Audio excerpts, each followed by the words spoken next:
Sure. Sure, go ahead and explain that then. Sure. So there's no budget shortfall? No, it's a manufactured budget crisis.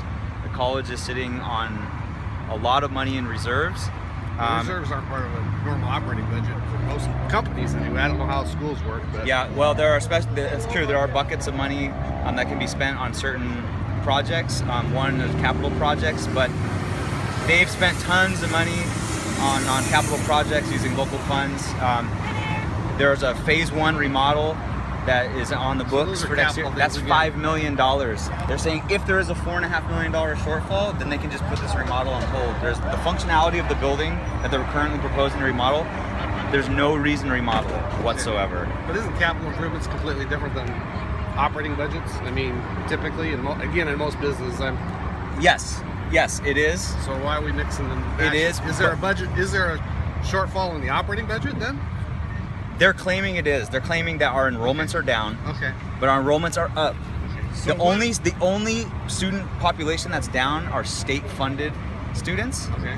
But the problem, there's no marketing towards programs that support state-funded students, and they want to cut 11 programs or areas that serve the local population. Okay. So and you guys are against them making those cuts. So Absolutely. who should make those decisions? Well, one, they should use the talents that they've hired. So working with the faculty, we have contractual procedures in place, and we have a body called the instructional.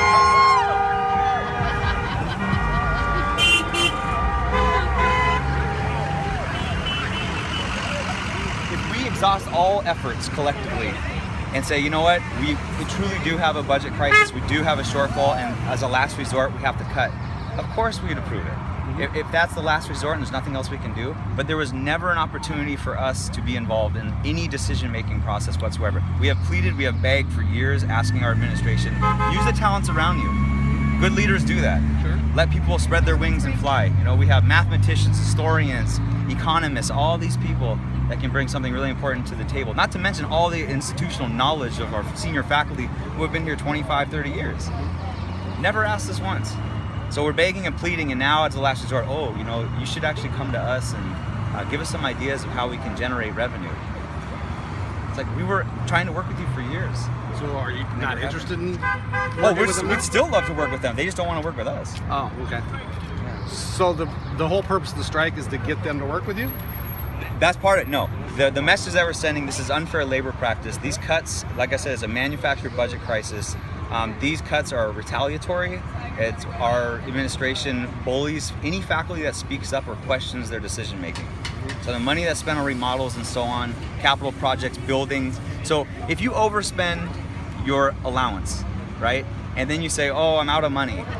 Again, I don't know you guys' budgets. I just know in the business world, capital improvements are completely different than operating budgets. So mixing apples and oranges is always a nice game that both sides play. Mm-hmm. The question is, you know, in a business world, is the business profitable or is it losing money? If it's all of our money, programs, so all 11 programs to be slated to be cut, all generate revenue for the college. Most of them six figures. Six figures? Revenue's not profit. Revenue isn't profit.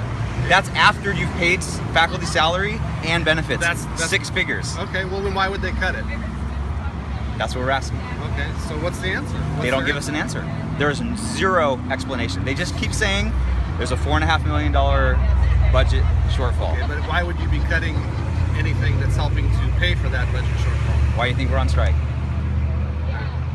So, I mean, it sounds like there's just stupid talking to stupid, so there's no solution.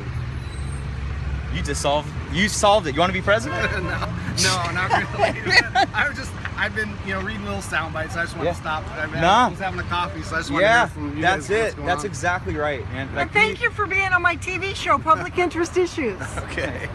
Yeah, hey, thank you. Thanks for talking. Yeah, it really is. All right. And what are the programs that they're trying to cut? Oh, where should I start? Okay, so geography, parent education, which are segments of early childhood education. Well, now I'm drawing a blank that the camera's on me here. That's okay. French, German, study skills, drama. And what are more of the programs? Those are the ones I can think. What's the business and accounting? Oh yeah, business technology, evening courses over in our Kent campus. Gosh, and who how else? do people find out more about this strike? Well, you can go to www.unitedattheriver.com. Okay. And you guys are in support of students and faculty? Yes. Yes, absolutely. We are doing this to, our audience right now is Olympia and the greater community of Auburn, Kent, in the area that we serve. We are doing this for the students and for current and future students to not have their programs cut, so that they do have programs that can lead to jobs that they want to be a part of, to careers they want to be a part of. You know, and part of the bigger issue too is that the administration is closing programs and trying to seemingly have less offerings at the college, but who are they to say what a student can choose as a career path? Just because something doesn't pay a lot of money doesn't mean that it's not a valid career. Can you give us some information about when the strikes are going to be held? You guys are here today. This is May 25th. Yeah, this is day 3.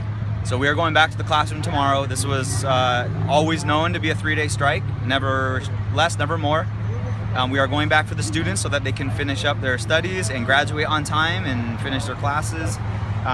We do not want to impact the students. In fact, we've been shielding this issue for a number of years from our students. It wasn't until this year that the students brought it into the classrooms really themselves. We have a lot of student activists, a lot of student leaders, and they are educating the masses. So another place to go is Save Green River College. It's the Facebook page created by students at Green River. Thank you. Yeah. And thank you very much for being on my TV show, You're Public very Interest welcome. Issues. You're very welcome. Thank you. Thank you. Take care. And I'm going to interview some more people. Go here. for it. Thank you. Yeah. Now tell me a little bit about. Tell me a bit about why you're here. Why I'm here, different from why Aaron is here. I think for the same reasons as everybody else, just trying to protect the programs at our school. And try to make awareness so that the public is aware of this issue. Sure, I mean, yeah, obviously the visibility is important, so, yeah. And you're trying to make Olympia be aware of this. That would, certainly that's part of I think that's part of the strategy, yeah. Thank you. I think they're probably aware of what's going on, so. Thank you for being on my TV show, Sure. Public Interest Issues. Okay, thank you. And let me see your sign. On strike. Green River College. Unfair labor practices. And this is to get awareness so that people are aware that programs are being cut. Correct. Thank you. You bet. Thanks for Thank being you. on my show. So we're here at the street corner in Auburn at 15th and Harvey Road. And these people are all out here today to make people aware of the fact that they are on strike, and they want people to honk, and they want people to be aware of it. Thank you all for being on my TV show, Public Interest Issues. You're welcome. Thank you. Thanks for being here. And anything you want the public to be aware of. We love our students. And you're out here so that there's public awareness. That's right. Thank you. And so that they don't cut these essential programs. Exactly. That, Because this is just one of many cuts that they have planned. This isn't the last. well, thank you for spending your Wednesday afternoon here. You're welcome. Thank you. Thanks for being on Public Interest Issues. Okay. Is this public access TV? It is Public Access TV. Awesome. Seattle Community Media TV. Cool. Thank you. Well, good for you. Thank you. Woohoo!